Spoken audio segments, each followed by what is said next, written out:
Hi everybody, Kelsey again. I hope you're all doing well. Today we're going to do a class on large plants.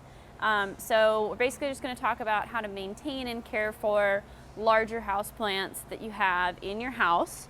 There's a few examples. So I think probably the most common example is like what's behind me. So a fiddle leaf fig and an umbrella tree. They're pretty common. So those are a couple. Palms are a really good example of a large house plant. Dracaena, lots of different kinds of ficus. So there's like the traditional ficus that you're used to. There's the fiddle leaf fig, which is a ficus. Rubber tree, which is a ficus. And then there's all different kinds of like other ones. Like there's the alley ficus, which is the one with the longer leaves. There's a lot of different kinds of large plants. You could even consider like a very mature monstera a large plant too. I mean, it doesn't necessarily have to be tall to be considered a large plant. It just needs to have like a really big pot. So we're going to just kind of go over some general care tips for these plants, because sometimes people they get sort of like intimidated by large plants. They're like, oh, I don't like know how to take care of this. I don't know what to do because it's just so big. And they do pose some different problems than just having, you know, a little plant on your bedside table or whatever. So I think the most important thing is the watering. It's important because they're so big, and it takes so much to get water up into the top leaves, and because they just have a lot of leaves, it's important to maintain water correctly, because that's a lot of times, like, we'll go over some common problems too.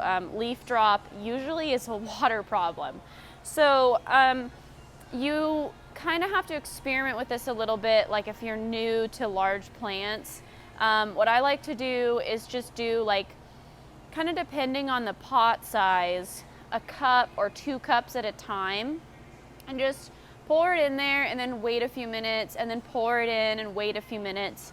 And what you're looking for is when it just starts to drip out of the bottom of whatever pot it's in. If it's filling up its drip tray, that's way too much water. So you're just going to look at like the bottom, and when you just start to see a little drip, that's enough water. And then you can kind of keep track and say, okay, I gave this plant 5 cups of water, so that's how much water I'm going to give it every time. The other trick is to use like a skewer, so one of those big wooden skewers that you use for like shish kebabs, or even a wooden chopstick. And stick that down in there as deep as you can get it, and let it sit for a minute, and then pull it out. And if it's cold or visibly wet, unless it's maybe like a cat palm, you wouldn't want to water it. Even then, I wouldn't water something if it's already like has moisture in the soil. But that's a good way to test if maybe you're not watering it enough and it's not getting down to the roots at the bottom, or maybe you're watering it too much and it's just like soggy down there, but it seems dry on the top. So that's kind of how you can sort of make sure that you're watering it the right way, given that there is so much soil in there. The next thing is light. And light is, large plants, they do need a lot of light because there's so much foliage. You want it to be getting enough light that it's getting even light, or you're going to get like a one-sided plant because it's going to drop the leaves on the other side. Or it's going to lose all of its lower leaves because they're not getting enough light. So rotating it can help with this, and just making sure it's in the window that it should be. So like a rubber tree, you're going to want to have it in a pretty bright window. They could even probably take a south-facing window, maybe with a little bit of protection in the heat of the summer. But like, you want to make sure they have the amount of light that they want. Otherwise, like, you don't want to put a fiddle leaf fig in a north-facing or east-facing window, or a window with a tree in front of it, because it's not going to do good. You're going to have so much problems with water. Using stakes to maintain the shape. So on a fiddle leaf fig, a lot of ficus, even the umbrella trees, can get sort of leany. I think the most like commonly seen culprit of like not of leaning is the rubber tree or a Dracaena. And so you want to get a stake on those relatively early in their life so that you don't get the leaning, and make sure you're rotating it and make sure it has the right amount of light, and that's going to minimize that leaning. Pruning large plants can be kind of intimidating. We'll probably eventually do a whole class on pruning.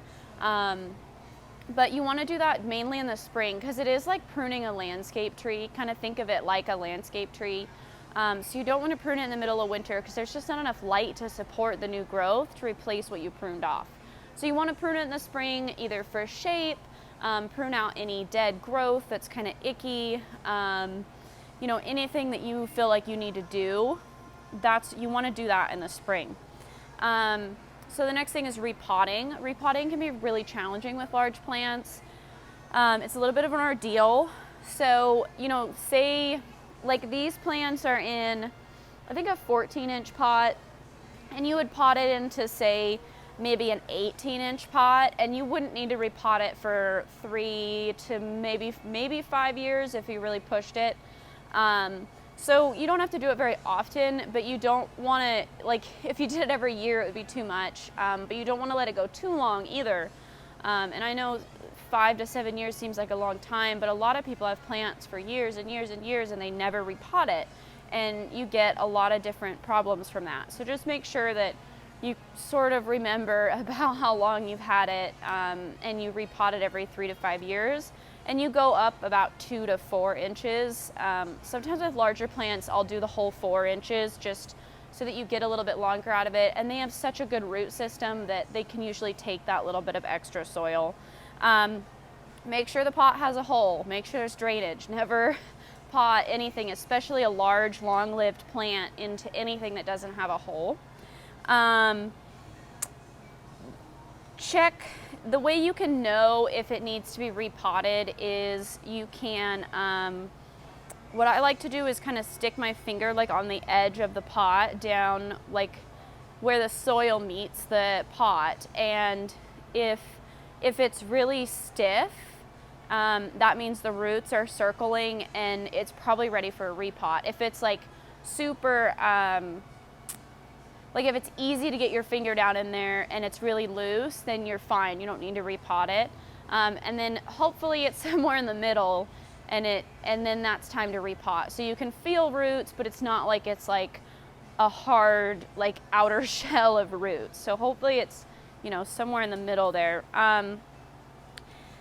Think another problem that people have is they get too tall. They're like, oh, my plant's touching my ceiling now. Oops. And if you're gonna invest in a large plant, I highly recommend just having a plan for pruning it, saying this is how I'm gonna prune this plant, this is how I want it to look in 5 years. Because what happens is, it's like a lot of people, they have landscape trees that get like too big and they're like, oh, I'll just cut the top off. Well, you can't do that. It doesn't work. The plant doesn't like it, and it's not gonna look right either. So think ahead. Think every year. Think, okay, am I going to prune this? Is it getting too close to the ceiling? Might it get too close to the ceiling in a few years?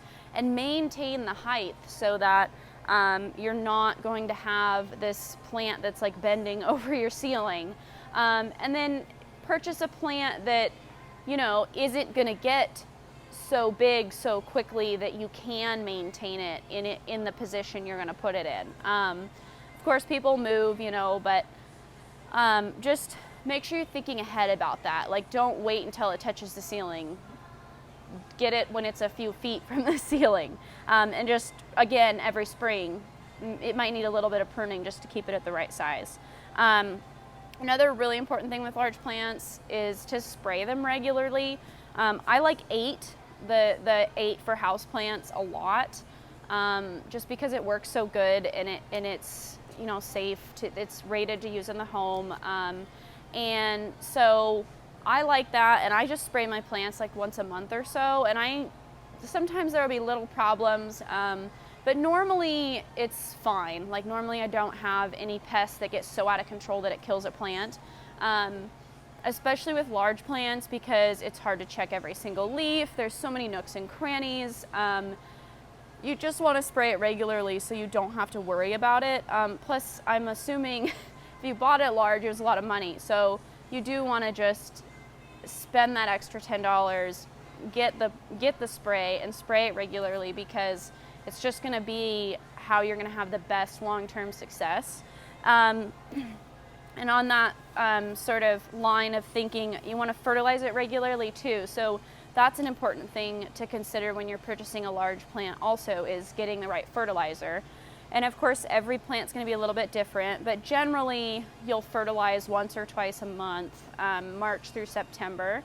And so you'll want to make sure that you do that, and it will maintain the color. If it's a green plant, you don't want it to wash out because it doesn't have enough nitrogen, and it'll keep it the right shape, it'll keep it balanced, and you won't have like weird stringy leggy growth. It's just, you want to make sure it has food, and there's so much soil in there, and it's sitting in that pot for so long that it's going to use up the reserves in the soil pretty quickly. So you have to make sure that you provide that food for it. So here's some common problems I've kind of talked about a little bit. Leaf drop is really common. Usually the first thing I go to when people say they have leaf drop is it too wet? Is it too dry? So your skewer test, perfect. If you're able to, you can even pull it out of the pot and look at the roots on there, and you can see, is it wet, is it dry? And anything in either extreme is probably the cause. The next thing is pests.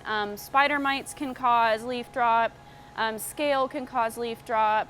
Mealybugs can cause leaf drop. So look for pests. Look on the bottom of the leaves, look on the stems, and just see if you can find anything that might be causing it. And the other thing is drafts. This is more of a problem with ficus because they seasonally drop leaves. It's normal. But if it's by like a drafty door or a drafty window, maybe a door you go in and out of a lot, that can cause leaf drop too, because they just don't really like that. Sometimes you get spots on the leaves. Usually that's not super common here because we have such a dry climate, but it's either something fungal, which you need copper, or the soil might be too wet. We talked about leaning, that's a common problem, rotating, using a stake early. And then another one is reaching the ceiling, and we talked about that. You just got to prune it regularly. So that's our class on large plants. You guys have any questions, let me know. Thank you and have a good day.